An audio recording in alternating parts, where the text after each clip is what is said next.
오늘도 레전드 채널을 클릭해주셔서 감사합니다. 그럼 사연 재밌게 들어주세요. 안녕하세요. 저는 57세 아줌마입니다. 정말 어처구니가 없는 일이 생겨서 이렇게 제보하게 되었습니다. 저는 현재 환갑인 남편이 있어요. 아들 2명이 있는데 전부 장가갔고요. 저와 남편은 한 동네에서 20년간을 살았습니다. 20여 년을 이을 살다 보니 동네 사람들끼리 전부 친하고 잘 아는 사이입니다. 동네에 골파랑 헬스 그리고 짬질방까지 있는 종합스포츠센터가 있는데 거기가 만나의 장소이고요. 다들 은퇴할 나이이고 모아둔 돈이 있으니 그곳에서 운동도 하고 수다도 떨고 몸도 풀고 하면서 친하게 지냈지요. 그렇게 동네 사람들 중에 유난히 저희 부부와 친하게 지내는 부부가 있습니다. 저희가 사는 빌라가 평소가 넓고 세대수가 30세대밖에 없어서 서로 사실 다 친하지만 그 부부와는 같은 층에 알았어서 유난히 더 친했지요. 특히나 성희씨가 대학에서 육아 관련한 전공 교수님이라서 그런지 참 사람이 사근사근하고 조용조용하니 저와 잘 맞았습니다.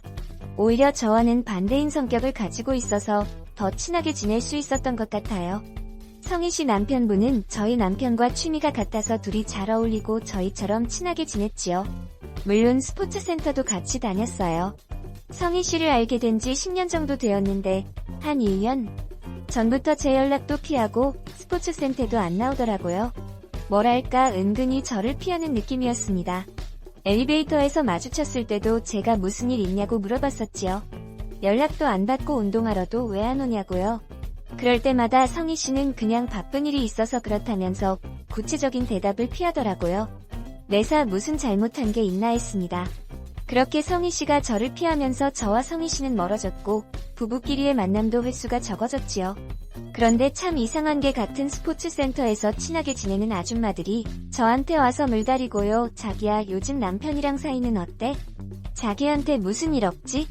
요즘 집안 분위기는 괜찮고 무슨 일 있으면 항상 우리한테 말해야 한다.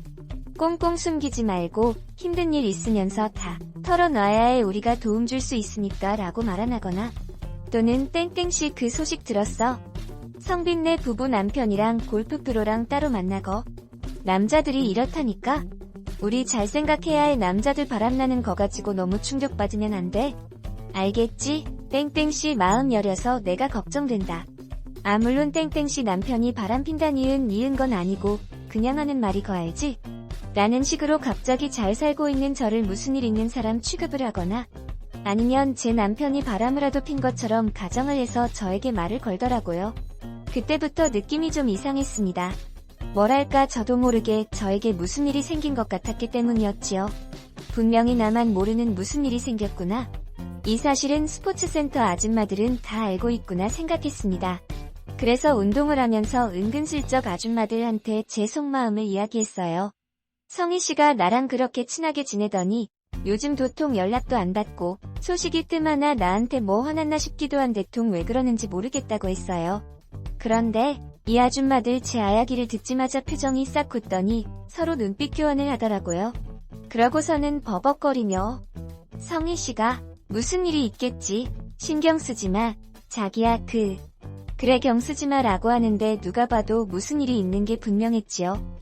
그래서 정색하고 말했습니다. 대충 무슨 일인지 알 것 같으니까 나한테 솔직하게 말해. 나 위해준다고 숨기면 나중에 나 더 상처받으니까 그냥 말해줘. 계속 이렇게 내 눈치만 보고 있는 거 나 불편하고 신경 쓰이니까 라고 말하자. 그럼 알겠다고 말해준다고 하면서 조용한 커피숍으로 가자고 하더라고요. 그렇게 동네 아줌마 2명과 저 3이서 스포츠센터를 나와 커피숍으로 갔습니다. 의자에 앉은 이 아줌마들이 뜸을 들이다 말을 꺼냈습니다. 사실 성희씨랑 자기 남편이랑 바람난 것 같아. 내가 진짜 안 말하려고 했는데 우리 남편이 관리하는 공장 뒤에 모텔이 엄청 많아. 그런데 거기서 자기 남편 차를 5번이나 봤대. 5번 전부 성희씨랑 같이 있었고 총 5년 동안 5번을 본 거야. 최소 5년 동안 만난 것 같아. 그리고 내가 이거 왕언니한테 말했더니 왕언니 딸이 10년 전에 성희씨랑 자기 남편이 성희씨 집에서 같이 나오는 걸 봤대. 그때는 왕언니도 본인이 직접 본 것도 아니고 괜히 자기가 입 뻥긋해서 괜히 잘 살고 있는 가정 파탄 낼까 싶어서 모른 척 한 거였고 라더라고요. 그 이야기를 들은 저는 머리 뒤로 피가 확 쏠리는 게 느껴지면서 귀에서 삐 소리가 날 정도로 충격을 받았습니다. 그 이후의 이야기를 더 들어보니 최근까지도 제 남편과 성희 씨가 만나고 있다는 사실을 들은 왕언니가 성희 씨에게 다른 집안 남편 건드려서 가정 파탄내게 하지 말라고 경고를 보냈고, 본인이 바람핀 사실을 저에게 들킬까 두려웠던 성희 씨는 저를 점점 피하게 된 거였고요.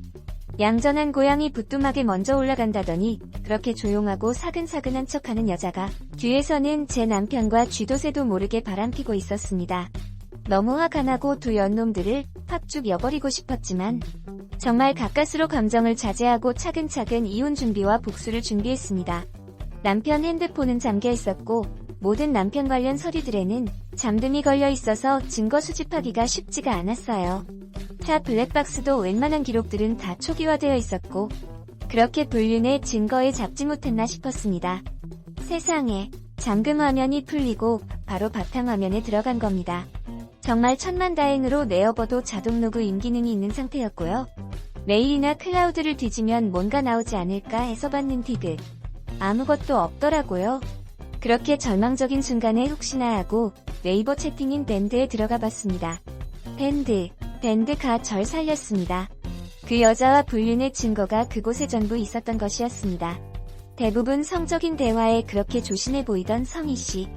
뒤에서는 아주 온갖 잡스러운 말들을 제 남편과 나누었더라고요. 대화 내용을 전부 캡처하고 서로 주고받았던 사진들도 싹 저장하고 이혼 변호사를 찾아가 이혼 준비를 했습니다. 그렇게 준비한 소장을 들고 남편에게 이혼 선언을 했습니다. 아무 말 없이 조용히 이혼을 준비한 저에게 남편은 황당하다는 평정을 지었고 저는 쌍욕을 퍼부었지요.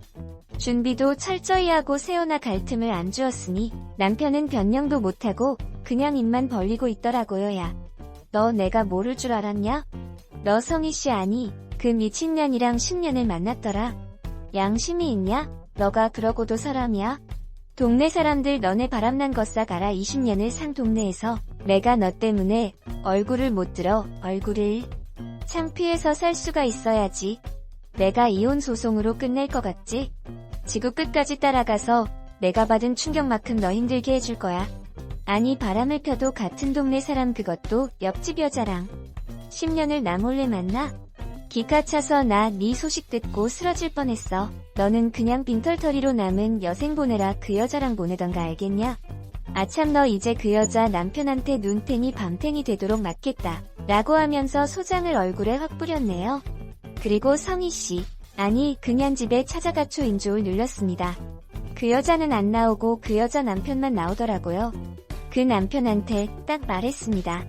당신 아내랑 내 남편이랑 최소 10년 동안 바람났습니다.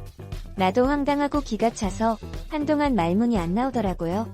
내 남편 눈탱이 밤탱이 만들던가 말던가 그거는 알아서 하시고 저는 소장 댁내 아내한테 전해주러 온 거니까 전해주세요 했지요. 그렇게 이혼 선언을 했는데도 도저히 분이 안 풀리더라고요. 아니 어떻게 10년을? 최소 10년을 도대체 언제부터 나를 속인 거고 나 빼고 동네 사람들 다 알았다는 건데 그동안 사람들이 나를 어떻게 바라봤고 어떻게 생각했을까? 하는 생각에 잠이 안 오라더라고요.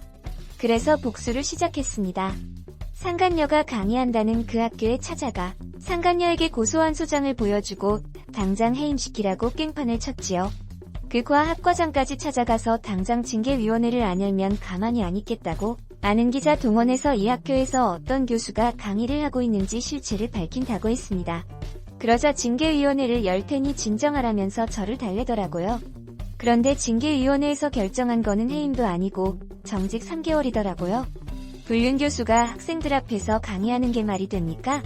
공론화해야겠다 싶어서 그 학교 학생들이 자주 이용하는 커뮤니티를 중고나라에서 아이다를 산 후 상간녀의 살체에 대해서 모두 올렸습니다. 학생들 사이에서 이슈가 되자 확실히 앞바지 컸나 봅니다. 합창회까지 나섰으니 말이죠. 결국 그 여자는 해임됐고요. 제 남편의 화사에도 소장과 함께 남편의 행실이 담긴 내용을 팩스로 보냈지요. 그리고 더 기쁜 거는 상간녀의 남편에 제 남편을 작정하고 팼다고 합니다. 상간녀의 남편도 얼마나 화가 났겠어요. 사실 그게 제일 꽃이더라고요. 뭐 제 손 안 대고 복수한 거니? 제 입장에서는 참 좋았네요. 그렇게 복수를 했습니다. 물론 그 후 이혼 소송도 마무리되었지요. 위자료, 재산 분할, 정신적 육체적 피해에 대한 위자료까지 다 받아냈고요. 지금은 그 돈으로 20년간 살던 동네를 떠나서 여동생이 있는 동네에 집을 하나 마련해서 살고 있습니다. 사실 지금도 생각하면 화가 나고 울분이 올라오는데 이 감정들은 시간에 맡기려고 합니다. 이제부터라도 제 인생을 살아야겠지요. 이혼을 하면서 정말 많은 상처들을 받았지만 잘 이겨내보려고 합니다. 응원해주십시오라는 사연이었습니다. 사연자분 너무너무 고생 많으셨습니다. 한 통계 자료에서 보았는데 이혼이 사람이 겪는 심리적 고통 원인 중 2등을 차지할 정도로 힘든 것이라고 하더라고요. 정말 그렇게 힘든 상황 속에서도 뚝 부러지게 힘든 상황 속에서도 뚝 부러지게 복수까지 하시고 이혼까지 준비하시다니 정말 수고 많으셨고 큰일 하신 겁니다. 앞으로는 여행도 다니시고 온전히 본인만을 위한 시간을 가지시면서 행복한 삶을 살아나가셨으면 좋겠습니다. 10년 동안 나 몰래 앞집 여자와 만난 남편놈 딱 걸렸습니다.